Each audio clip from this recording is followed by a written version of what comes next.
3 seconds. That is all it takes. 3 seconds of silence in a conversation, and something shifts. A thought appears. Did I say something wrong? Are they bored? Do they not like me anymore? And before any of those questions can be answered, you are already reaching for words. Any words. Just to fill the space, just to make it stop. If you have ever wondered why silence feels so uncomfortable, why it seems to carry weight that should not be there, why a simple pause can trigger a cascade of anxiety that the moment does not seem to warrant, this video is going to give you an answer. Not the surface answer, the real one. And it starts somewhere most people would not think to look.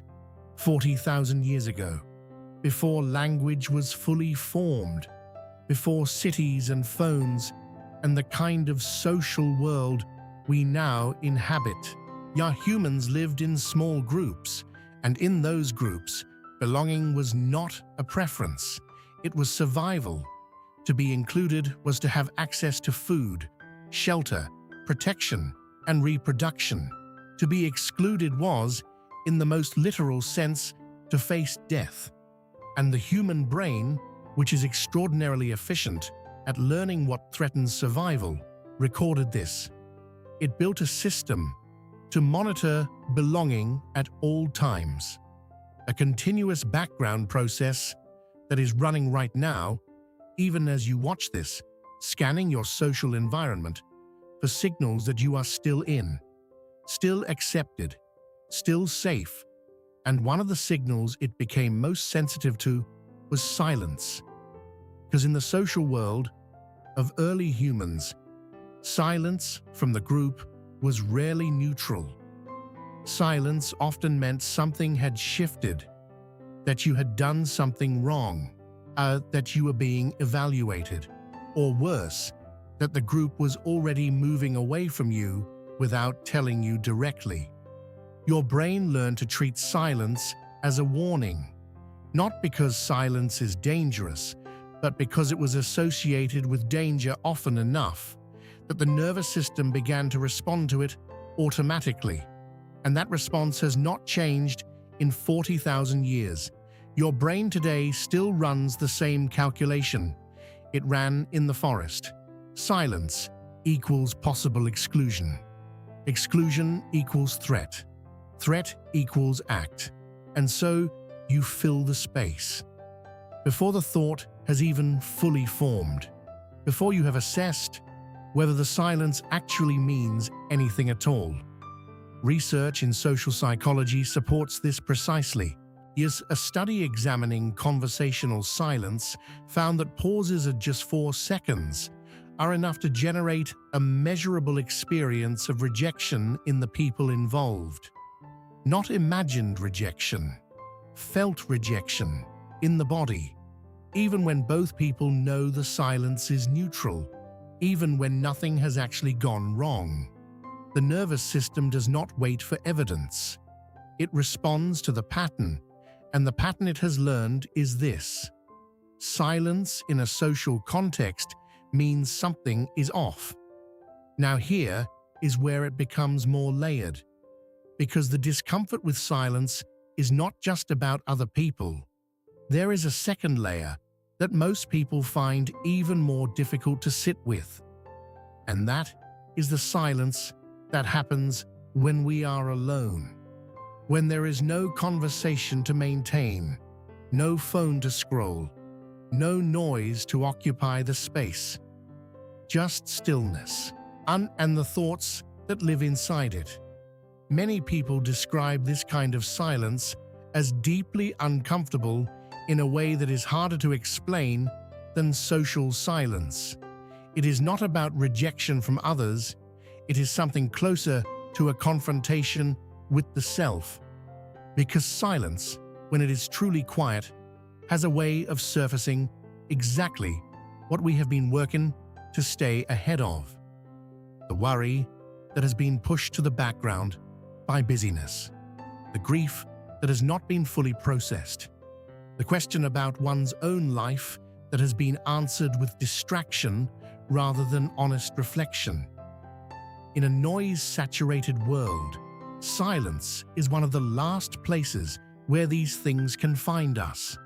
And so the brain, having learned to associate silence with discomfort on the social level, now also associates it with the discomfort of self-confrontation, and it reaches for noise, for stimulation, for the scroll, the podcast, the television left on in the background, not because those things are needed, but because they create just enough noise to prevent the silence from getting through. There's also a third layer worth understanding, and it has to do with how silence is interpreted differently depending on how much you trust the person you are with. Research has shown that the experience of silence in conversation changes significantly based on the relationship. With a stranger, silence is almost always uncomfortable because you have no context for what it means. Your brain cannot read it clearly, and ambiguity to the nervous system registers as potential threat.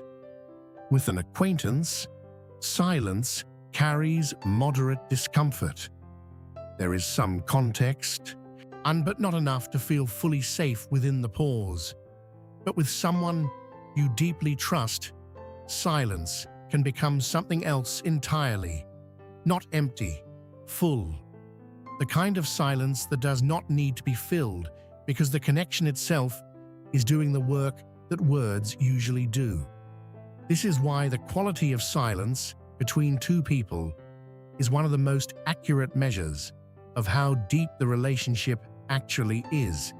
The couples who can sit in a car without speaking and feel comfortable rather than anxious.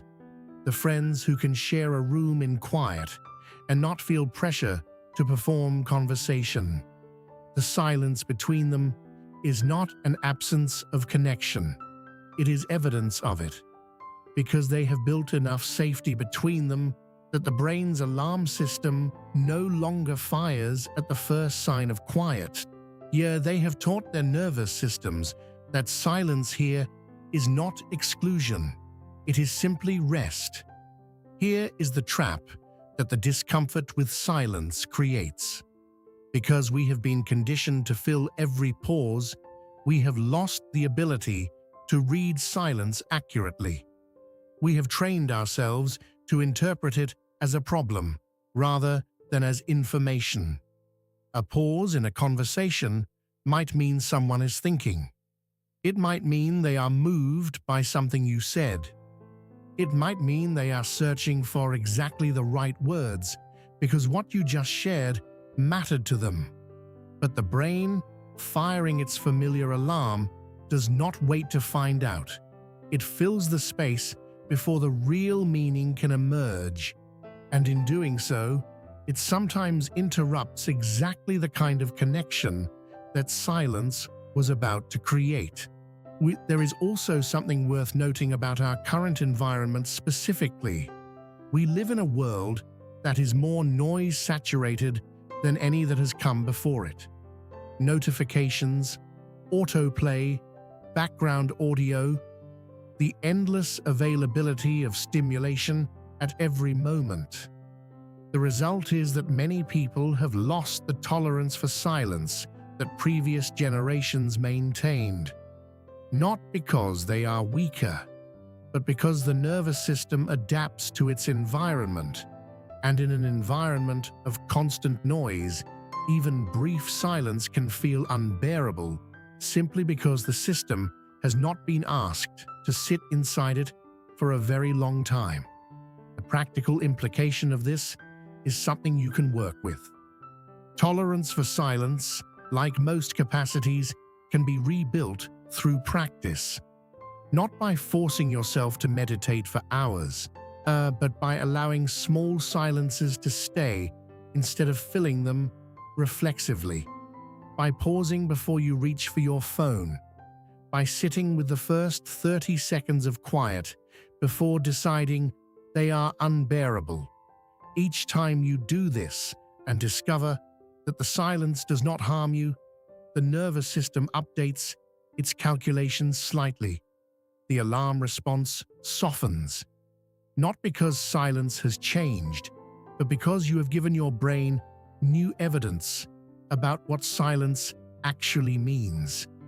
And for those of you who feel the specific discomfort of silence in conversation with others, consider what the silence might be telling you rather than what it might be threatening you with.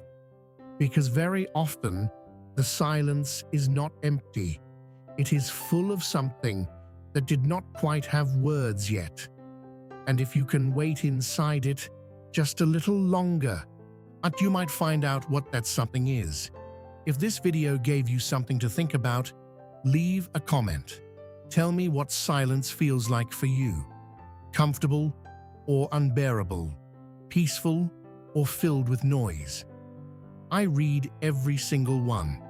This is Emotions and Decisions. Take care of yourself, and I will see you in the next one.